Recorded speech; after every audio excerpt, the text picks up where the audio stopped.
Thank you Radha ji, सबको प्रणाम मेरा। राष्ट्रीय समाज विज्ञान परिषद को मैं पुनः धन्यवाद देता हूं। आज उन्होंने पुनः मुझे अवसर दिया इस मंच पर अपने विचारों को साझा करने के लिए। और today's topic is very interesting, like India's strategic, India's international. Somebody's mic is open, so please mute it. Shashi, your mic is on. Please switch off your mic.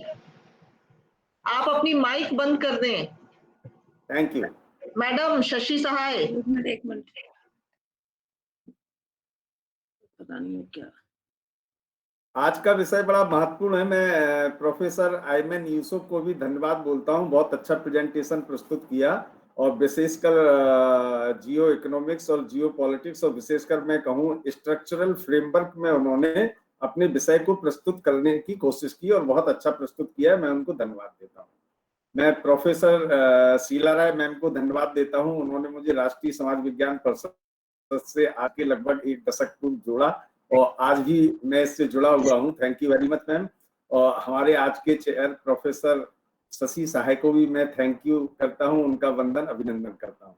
जैसा कि आज का विषय है India's IR regarding Israel and Palestine, तो Palestine पे we have already listen professor Ayman Yusuf's view regarding India and Palestine, how India's policy towards Palestine has emerged and how Nehru and Gandhi influenced the Indian strategic behavior towards Israel and Palestine and Palestinian mandated territory। और उसमें विशेषकर जो भारत और Israel की कहानी है वो Israel और फिलिस्तीन से ज्यादा और रोचक और इंटरेस्टिंग है, क्योंकि पैलेस्टाइन के प्रति भारत का जो व्यू 1920 और 1922 में आज के 100 वर्ष पहले जो शुरुआत हुई थी वो लगभग आज भी वैसी ही बनी हुई है। क्योंकि 1920 में खिलाफत आंदोलन के समय जो पैलेस्टाइन के बारे में व्यू उभर के आया था, महात्मा गांधी ने अपना व्यू दिया था, कांग्रेस कमेटी ने अपना व्यू दिया था और आज भी जो व्यू है पैलेस्टाइन के बारे में वो लगभग कंसिस्टेंट है। लेकिन इजराइल के बारे में जब हम चर्चा करते हैं तो एक हमें बहुत उतार चढ़ाव देखने को मिलता है, जिगजैग देखने को मिलता है।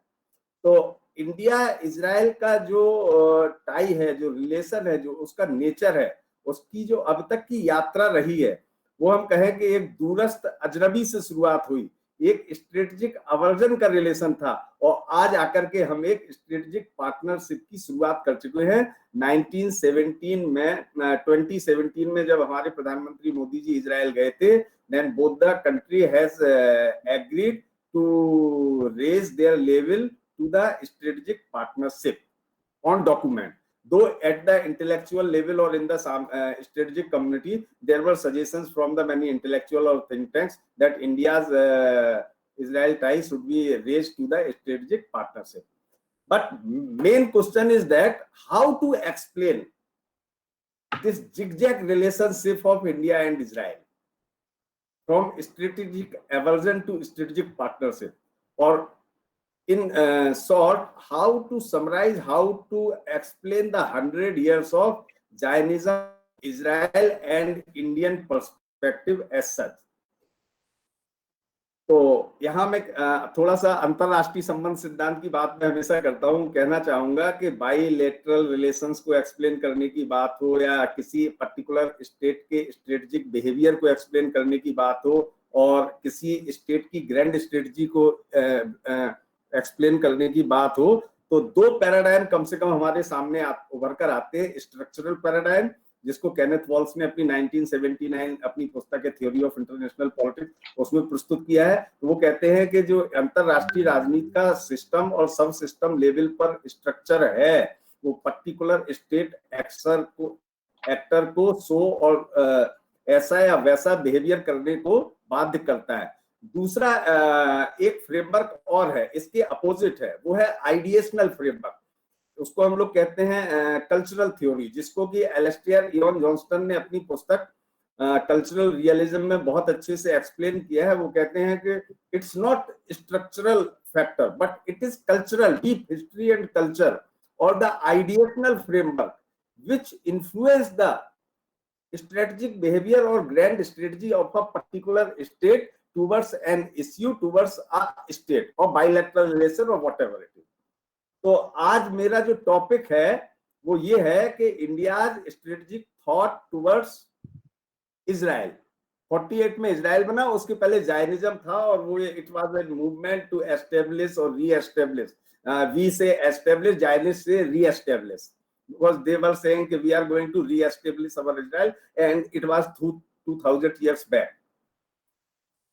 तो इंडिया का जो एक आइडिएशनल फ्रेमवर्क है उसकी मैं चर्चा करूंगा। मैं अभी प्रोफेसर आइमन साहब ने स्ट्रक्चरल फ्रेमवर्क में अपनी बात करी, मैं उसके अपोजिट इंडिया का जो पर्सपेक्टिव है वो आइडिएशनल फ्रेमवर्क और एक वैचारिकी क्या रही है भारत की इजराइल के प्रति, जायनिज्म के प्रति, उस वैचारिकी की अवधारणा के संदर्भ में भारत की जो जिगजैग रिलेशन रहे हैं स्ट्रेटेजिक अवर्जन से लेकर के स्ट्रेटेजिक पार्टनरशिप तक आज, उसको एक्सप्लेन करने की मैं कोशिश करूंगा। तो सबसे पहले मैं कहना चाहूंगा कि भारत और मैं इजराइल के प्रति जो धारणा रही है उसको समझने के लिए हम लोग दो लेवल पे समझने का प्रयास करेंगे। एक तो समाज के स्तर पे व्यापक रूप में भारतीय समाज में सबके प्रति अतिथि देवो भव की धारणा रही है, और आज के 2000 साल पहले यहूदी भारत में व्यापारियों के रूप में आए, और फिर उनका 2000 वर्ष पहले जब टेम्पल माउंट को तोड़ दिया गया असीरियंस और रोमन्स के हमले में, तो प्रताड़ित होकर के भारत आए, चाहे वो व्यापारियों के रूप में आए हो चाहे वो प्रताड़ित होकर आए हो। भारतीय समाज ने यहूदी समाज का एक स्वागत किया, अपने भाई की तरह, अपने बंधुओं की तरह उनको स्नेह दिया, सम्मान दिया और प्रेम से अपने यहाँ रखा। तो बहुत कॉर्डियल रिलेशन रहा। और यहाँ मैं जोर देकर कहना चाहूंगा कि पूरी दुनिया में India is the only country in the world कि where was no anti semitic elements. भारत में कोई भी किसी भी तरह का एक भी उदाहरण नहीं मिलता है जिसमें यहूदियों को सताया गया। तो ये सोसाइटी के लेवल पे इंडिया का और यहूदियों का या वहां के लोगों का बहुत कॉर्डियल रिलेशन है। लेकिन जब हम एक दूसरे स्तर पर बात करते हैं, हम कहते हैं पॉलिटिको स्ट्रेटेजिक कम्युनिटी में क्या व्यू था, या एकेडमिक कम्युनिटी में क्या व्यू था, या गवर्निंग और नॉन गवर्निंग एलिट क्लास है जो, उसमें इजराइल के बारे में व्यू क्या था, तो वहां पर हम देखते हैं कि एक डिफरेंस ऑफ ओपिनियन एमर्ज होके आता है। एक तरह का स्ट्रेटेजिक प्लूरलिज्म देखने को मिलता है। कोई मोनोलिथिक अवधारणा नहीं है इजराइल की। इजराइल कोई एक अवतार के रूप में उपस्थित नहीं होता है, वहां पर इजराइल कई अवतारों में हमारे सामने आता है। और इसलिए कई अवतारों में आता है कि जो लेंस है, जो प्रिज्म है, जो पर्सपेक्टिव है, जो पैराडाइम है, वो सोचने का तरीका सबका अलग अलग है। तो यहाँ मैं ये कहना चाहूंगा कि भारत में पॉलिटिको स्ट्रेटेजिक कम्युनिटी में कम से कम 3 तरह के पैराडाइम एमर्ज होके आते हैं, जिसमें पहला पैराडाइम है गांधी नेहरूवियन पैराडाइम, जिसको हम लिबरल पैराडाइम भी कहते हैं। दूसरा पैराडाइम है मार्क्सिस्ट कम्युनिस्ट पैराडाइम, जो इंडियन लेफ्ट पैराडाइम है। ये इजराइल के बारे में, जायनिज्म के बारे में अलग अलग तरीके से सोचते हैं। तीसरा पैराडाइम है रियलिस्ट पैराडाइम। उस रियलिस्ट पैराडाइम में सावरकर से लेके आज तक के जितने भी रियलिस्ट लोग हैं उनको रखा जा सकता है। तो ये जो 3 पैराडाइम है, लिबरल पैराडाइम, लेफ्ट पैराडाइम और रियलिस्ट पैराडाइम, इन तीनों की इजराइल के बारे में as an idea of Israel different है। तो इजराइल का जो स्वरूप इन तीनों में उभर कर आता है, तो पॉलिसी प्रिस्क्रिप्शन भी अलग आता है। अलग अलग तरह के बिहेवियर, स्टेट बिहेवियर के लिए वो पॉलिसी प्रिस्क्रिप्शन सजेस्ट करते हैं। जैसे सबसे पहले हम बात करें गांधी नेहरूवियन पर्सपेक्टिव की। अभी हमारे पूर्व साथी प्रोफेसर आइमन यूसुफ ने जो है गांधी और नेहरू की बात की थी, और गांधी और नेहरू का जो एक परसेप्शन था इजराइल के प्रति, उनका जो एक प्रिज्म था, गांधी नेहरूवियन प्रिज्म कह सकते हैं, उसमें इजराइल और पैलेस्टाइन के प्रति, हम कहें उस समय इजराइल नहीं था, 1920s में जायनिज्म था, और वहां जो कम्युनिटी थी पैलेस्टाइन में, जूइश कम्युनिटी, उसको इसो कहा करते थे। तो गांधी जी का जो सबसे पहले जो व्यू आया, गांधी जी ने बहुत स्पष्ट तरीके से कहा कि वो यहूदियों का जो शोषण हुआ है उससे उनको सहानुभूति तो है, लेकिन Zionist project to reestablish Israel as a state on Palestinian land, वो उनको अपील नहीं करता था। तो गांधी जी कहते हैं कि फिलिस्तीनियों का है, न कि यहूदियों का। और फिलिस्तीन फिलिस्तीनियों का वैसा ही है जैसे कि फ्रांस फ्रांसीसियों का और इंग्लैंड अंग्रेजों का।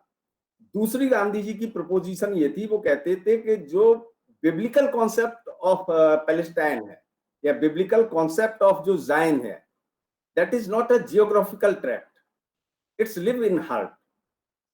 तो यहूदियों को अरबों के साथ मिलजुल कर रहने की कोशिश करना चाहिए और जो पैलेस्टीनियन लैंड है उसको अरब बना रहना चाहिए। यहूदियों को अपने राज्य का उस पर इम्पोजिशन और आरोपण नहीं करना चाहिए। फिर गांधी जी जो है विशेषकर जैसे प्री वॉर पोजीशन थी, ये गांधी जी का जो स्टेटमेंट है ये नवंबर 1938 में वो हरिजन में पूरा लेख लिखते हैं। उनके एक साथी थे अफ्रीका में कालिनबाग, हरमन कालिनबाग, गांधी जी को मनाने की कोशिश करते हैं कि जायनिस्ट डिप्लोमेसी उस समय काम कर रही थी कि किसी तरह गांधी जायनिस्ट डिप्लोमेसी को, इजराइल के निर्माण को अपना समर्थन देते हैं। तो 1938 में हरिजन में लेख लिखते हैं। लेकिन बाद का जो स्टेटमेंट है, पोस्ट वॉर पोजीशन है, वो उसमें विशेषकर वो अपने इंटरव्यू में विशेषकर जैसे लुइस फिशर एक नाम है, अमेरिकन जूइश स्कॉलर हैं, और जो है डॉन कैंपबेल, उन दोनों से जब गांधी जी मिलते हैं तो कहते हैं कि Jews has a proper case to establish their state, और लुइस फिशर से कहते हैं कि Jews had proper claim over there. लेकिन गांधी का जो अहिंसा का सिद्धांत था, उन्हें एक तरह से रिजर्वेशन था कि यहूदी हिंसा का प्रयोग कर रहे हैं।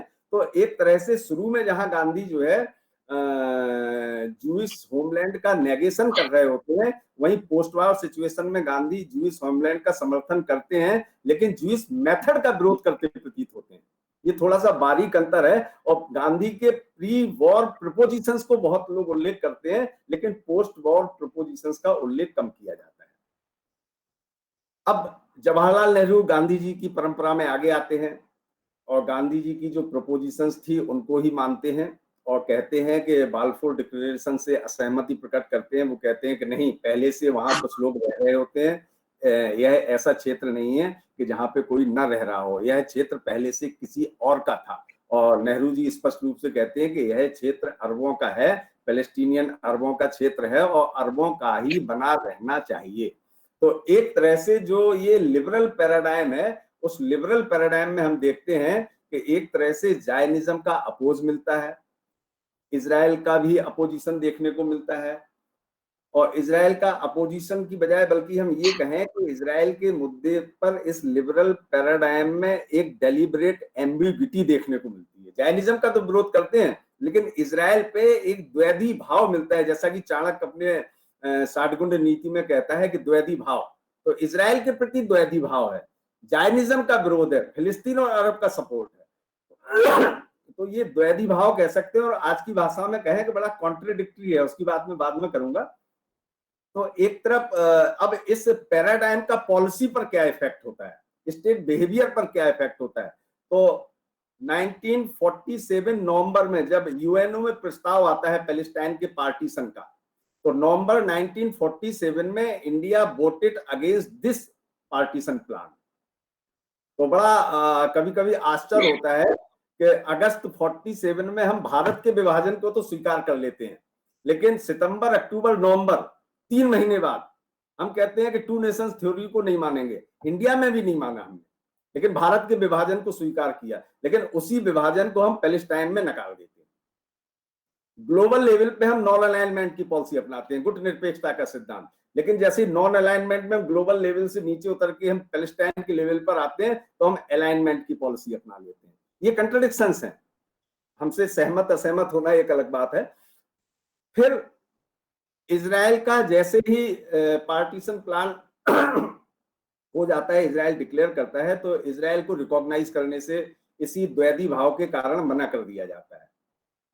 इजराइल का यूएनओ में प्रवेश का विरोध किया जाता है, चीन का समर्थन किया जा रहा है कि चीन को किसी तरह प्रवेश मिल जाए यूएनओ में और इजराइल को न मिले। लेकिन अरब इजराइल वॉर होते हैं तो उसमें भी इजराइल का विरोध किया जाता है और पैलेस्टाइन का सपोर्ट किया जाता है। लेकिन बहुत एक बात और है जो मैं द्वैधी भाव कह रहा हूं कि जवाहरलाल नेहरू इजराइल के डेवलपमेंटल प्रोजेक्ट से, वहां के डेवलपमेंट की योजनाओं से बहुत ज्यादा प्रभावित थे और उसकी प्रशंसा भी वो करते थे। और प्रशंसा में वो यहाँ तक करते थे कि इजराइल से, विशेषकर एग्रीकल्चर में, इजराइल में एग्रीकल्चर में किब्बुट्स सिस्टम है, उस किब्बुट्स सिस्टम से जवाहरलाल नेहरू सहयोग चाहते थे। तो एग्रीकल्चर में सहयोग का जो विचार आज जो देखने को मिल रहा है वो जवाहरलाल नेहरू ने उस समय सोचा था। ये एक इजराइल के प्रति जो पॉजिटिव भाव था वो ये था। और दूसरा, जब 1962 में लड़ाई हुई चीन के साथ, तो उस समय नेहरू जी ने इजराइल का पॉलिटिकल अपोजिशन करने के बावजूद इजराइल के प्रधानमंत्री डेविड बेन गुरियन को फोन किया, उनसे सैनिक मदद मांगी और उन्होंने कहा ठीक है हम आपको सैनिक मदद देते हैं, लेकिन एक शर्त रख दी। वो शर्त ये रख दी कि इजराइल के शिप पर इजरायली हथियार तो भारत लेने को स्वीकार करता है, लेकिन उस पर इजरायली झंडा नहीं होगा। तो बेन गुरियन एकदम मना कर देते हैं, बोले if there is no Israeli flag there will be no Israeli arm. तब उसको स्वीकार कर लिया जाता है, भैया हमको हथियार दे दो चाहे वो। तो वो एक द्वैधी भाव देखने को जो मिलता है इजराइल के प्रति, तो इस लिबरल फ्रेमवर्क में संक्षेप में ये है कि अरब का समर्थन है, फिलिस्तीन का समर्थन है, जायनिज्म का विरोध है, लेकिन इजराइल के प्रति एक डुअल अप्रोच है। और इस डुअल अप्रोच को इंदिरा पीरियड में भी लागू रखा गया। इंदिरा जी नॉन अलाइनमेंट के मंच से अरब का समर्थन करती हैं, फिलिस्तीन का समर्थन करती हैं, इजराइल का दम से विरोध करती हैं, और वहीं आरएन काओ साहब को जो उन्होंने रॉ बनाई उनको निर्देश देती हैं कि इजराइल से जो है मोसाद से आप बायलैटरल रिलेशन एस्टेब्लिश करो। और बायलैटरल रिलेशन एस्टेब्लिश करके वो पहला एग्जांपल था जब भारत और इजराइल में इंटेलिजेंस के लेवल पर रॉ और मोसाद में संबंध स्थापित हुए। यानी कि ऊपर से विरोध, political opposition, but strategic cooperation behind the curtain, low profile. तो ये द्वैधी भाव जो उस लिबरल पैराडाइम का था वो इंदिरा फेज में भी देखने को मिलता है प्रैक्टिकल लेवल पे। और उसी लिबरल पैराडाइम का ये प्रभाव यूपीए गवर्नमेंट में, यूपीए 1 और 2 अंतर समझने की कोशिश करेंगे हम बाद में। कि यूपीए गवर्नमेंट ने जब 2004 में चुनाव लड़ा तो उसने कहा कि हम जो है, उसके पहले अटल बिहारी वाजपेयी सरकार थी, उन्होंने कहा हम जो है अब अपनी वेस्ट एशियन पॉलिसीज को रिन्यू करने की कोशिश करेंगे, क्योंकि उसके पहले जो सरकार थी उन्होंने वेस्ट एशिया में थोड़ा डिफरेंट रवैया था, वो बाद में चर्चा करेंगे। तो पॉलिटिकल लेवल पे यूपीए गवर्नमेंट में इजराइल का विरोध किया जाता है, इजराइल की फिलिस्तीन नीति की आलोचना की जाती है। सारे प्रेस रिलीज जितने आए हैं फॉरेन मिनिस्ट्री के, उनका हम कंपैरेटिव स्टडी करें अगर 10 साल के सारे प्रेस रिलीज उठा के, तो उसमें देखने को केवल एक ही बात मिलेगी कि always there is a use of word we condemn Israel। तो जितनी मैंने सारी प्रेस रिलीज को देखा तो एक समानता देखने को मिली हर बार, चाहे वो गाजा का मामला हो चाहे वो वेस्ट बैंक का मामला हो, वी कंडेम इजराइल। लेकिन यदि गाजा से कोई इजराइल पे हमला है तो यूपीए गवर्नमेंट में उस पर मौन है। लेकिन दूसरी तरफ क्या है, पॉलिटिकल अपोजिशन है, और दूसरी तरफ डिफेंस में, एग्रीकल्चर में, स्पेस में, वाटर मैनेजमेंट में कोऑपरेशन जारी है। कोऑपरेशन कैसे जारी है कि 2008 में यूपीए सरकार में ही इंडिया इजराइल के बीच में एग्रीकल्चरल एग्रीमेंट होता है, सेंटर ऑफ एक्सीलेंस स्थापित किए जाएंगे। आज भारत में 15 राज्यों में 28 से ज्यादा सेंटर ऑफ एक्सीलेंस है, और मैडम अवगत होंगी हमारी मैडम शीला राय, जयपुर में भी सेंटर ऑफ एक्सीलेंस का बहुत बढ़िया काम हो रहा है कि कैसे सेमी एरिड रीजन में अधिक से अधिक प्रोडक्टिविटी को बढ़ाया जा सके। ये यूपीए सरकार में हुआ। तो पॉलिटिकल अपोजिशन है मंच पर, पर्दे के पीछे नीचे नीचे रिलेशंस को लो प्रोफाइल रखेंगे, लो विजिबिलिटी रखेंगे, कोई विदेश यात्रा नहीं होगी। 10 साल में हमारे केवल एक विदेश मंत्री एसएम कृष्णा 2012 में गए इजराइल, कोई विदेश यात्रा नहीं। तो संबंधों को एक तरह से छुपाने की कोशिश की गई।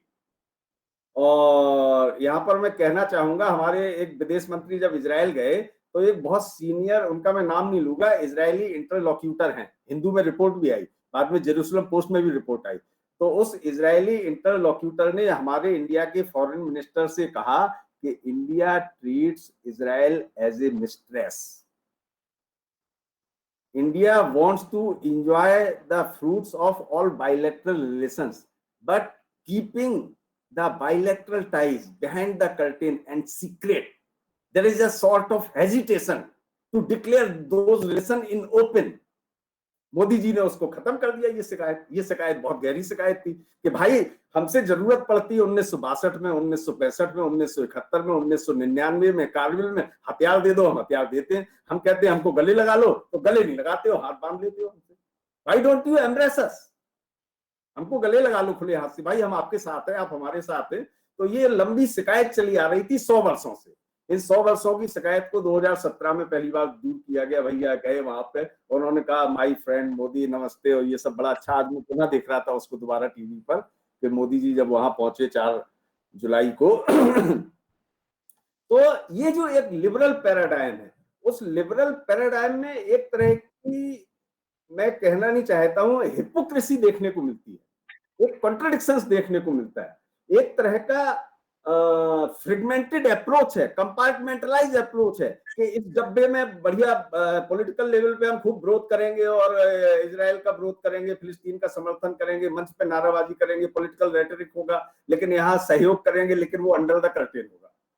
तो एक पैराडाइम ये। दूसरा पैराडाइम जो मैं बात कर रहा हूं लिबरल पैराडाइम से अलग हट करके, वो है मार्क्सवादी लेनिनवादी पैराडाइम। हालांकि और इसकी जड़ें सोवियत संघ और चीन में ज्यादा है, भारत में इंडियन लेफ्ट कह सकते हैं हम उसको। इंडियन लेफ्ट कैसे देखता है इजराइल को? इंडियन लेफ्ट का मानना है कि इजराइल जो है अमेरिका का बाई प्रोडक्ट है। कैसे है वो? अब मार्क्सवादी विचारधारा है, वो पूंजीवाद का विरोध करती है। अब अमेरिका पूंजीवाद का प्रतिनिधि है, तो अमेरिका का भी विरोध करती है। तो मार्क्सवादी विचारधारा एंटी इंपीरियलिस्ट है, एंटी कैपिटलिस्ट है, और इसके कॉरोलरी के रूप में एंटी अमेरिकन है। और क्योंकि इजराइल अमेरिका का पार्टनर है, तो वो एंटी जूइश है। तो जो इंडियन लेफ्ट का जो पैराडाइम है, उसमें कार्ल मार्क्स, लेनिन और स्टालिन का यहूदियों के ऊपर, जायनिज्म के ऊपर, जूइश क्वेश्चंस के ऊपर बहुत ढेर सारा लेखन है। उसकी मैं चर्चा नहीं करूंगा, समय कम है। अलग से कभी हो सकता है कि मार्क्सिज्म एंड जायनिज्म एक अलग टॉपिक हो सकता है चर्चा का। लेकिन अभी जो मैं चर्चा करूंगा वो ये करूंगा कि इस मार्क्सिस्ट, जाय और लेनिनिस्ट और स्टालिनिस्ट ट्रेडिशन ने इंडियन लेफ्ट को कैसे प्रभावित किया।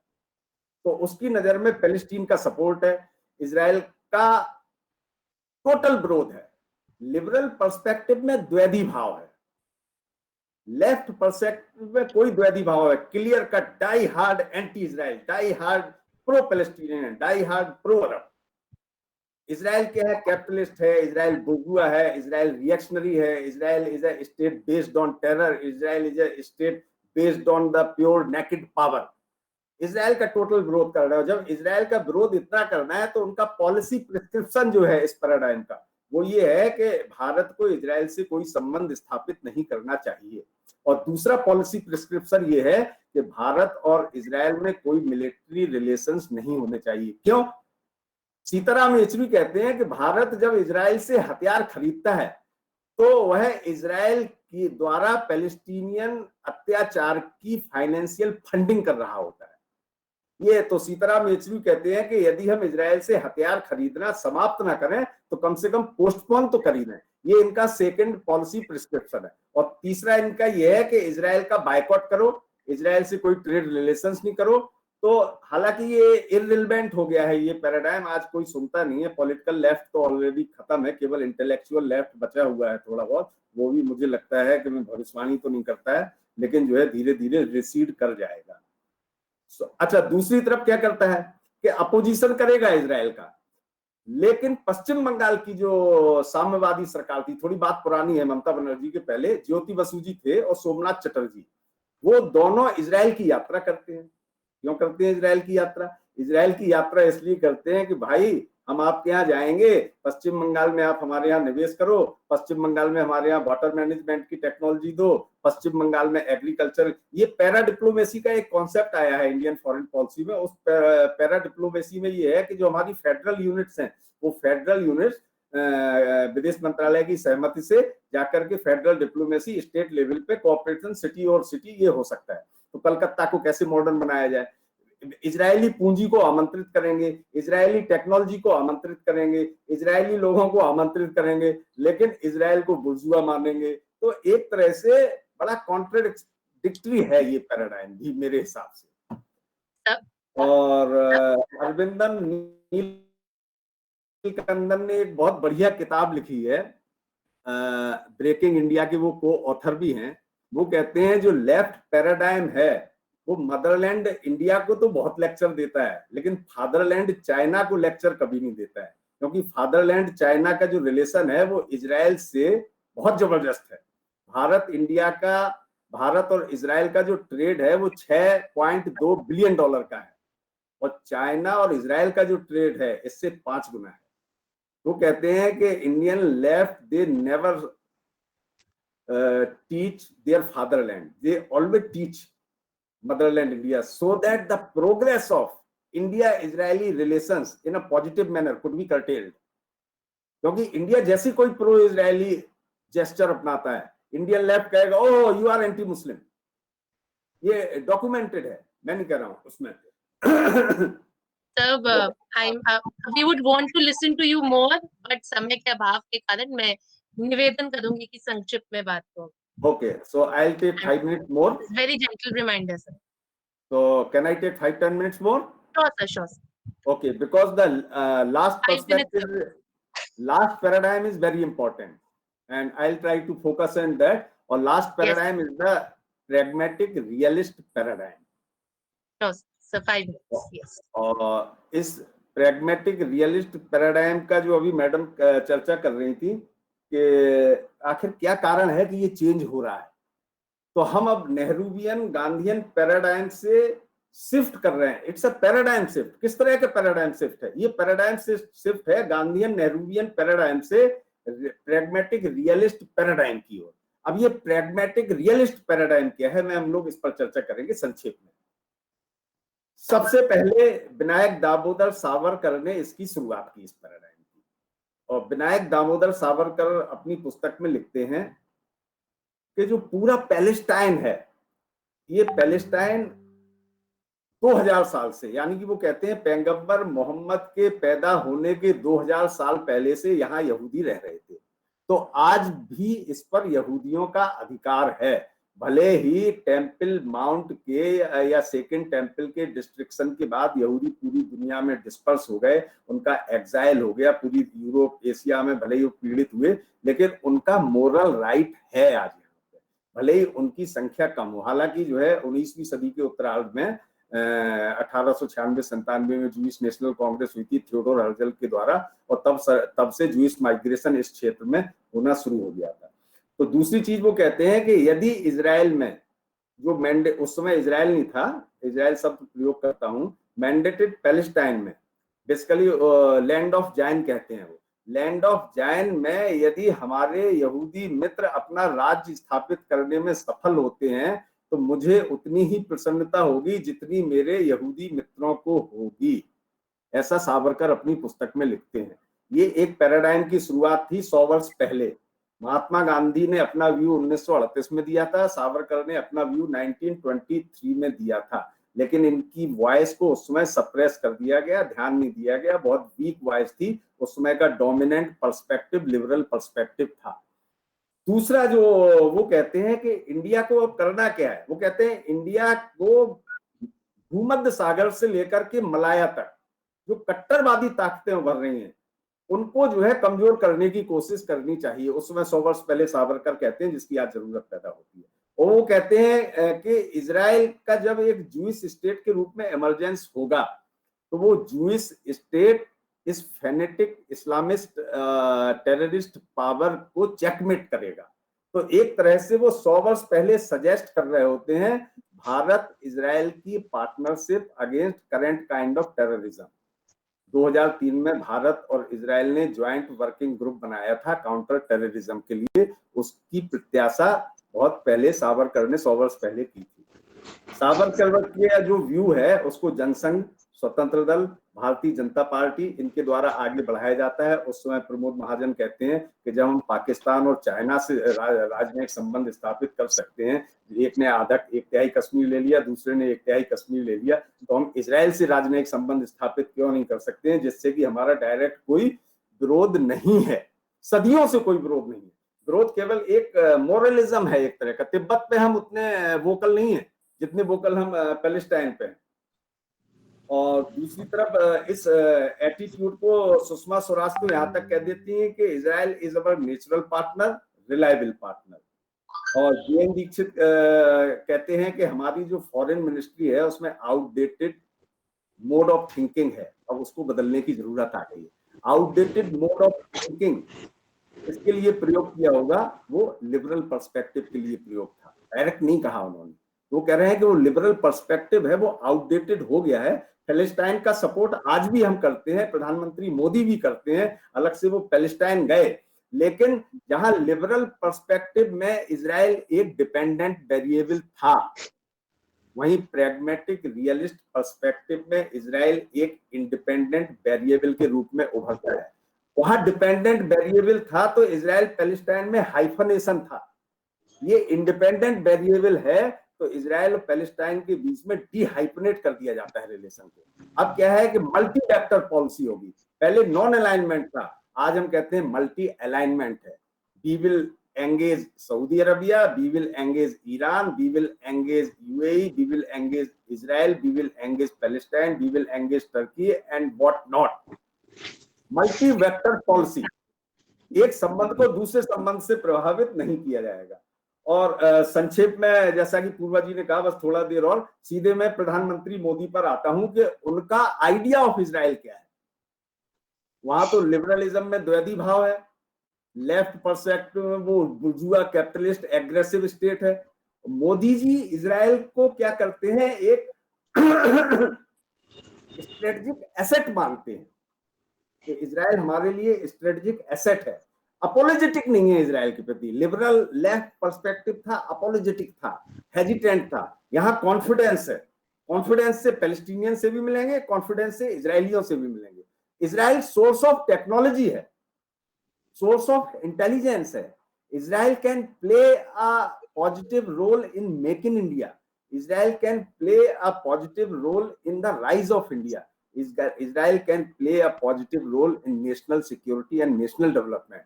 और केनेथ वॉल्स की शब्दावली में कहें तो Israel can play a positive role not only in internal balancing, that is capacity building, but also in external balancing, that is alliance making.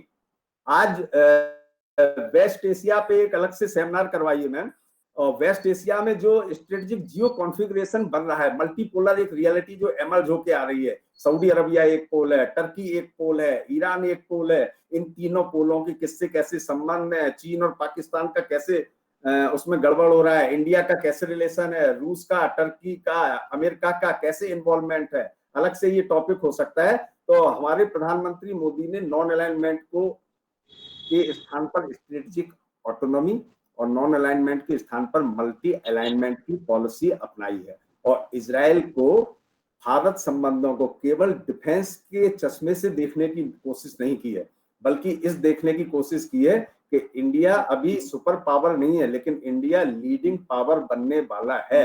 और इजराइल के पास जो कटिंग एज टेक्नोलॉजी है, चाहे वो डिफेंस हो, चाहे वो एग्रीकल्चर हो, चाहे वो स्पेस हो, वाटर मैनेजमेंट हो, वाटर बॉर्डर सिक्योरिटी पे बहुत जबरदस्त काम कर रहा है। पूरी फेंसिंग जो प्लेन फेंसिंग होती है, उस फेंसिंग को स्मार्ट फेंसिंग बनाया जा रहा है। पूरी हमारी जो गुजरात, राजस्थान, पंजाब और कश्मीर का है, तो इजराइल एक हब ऑफ टेक्नोलॉजी है।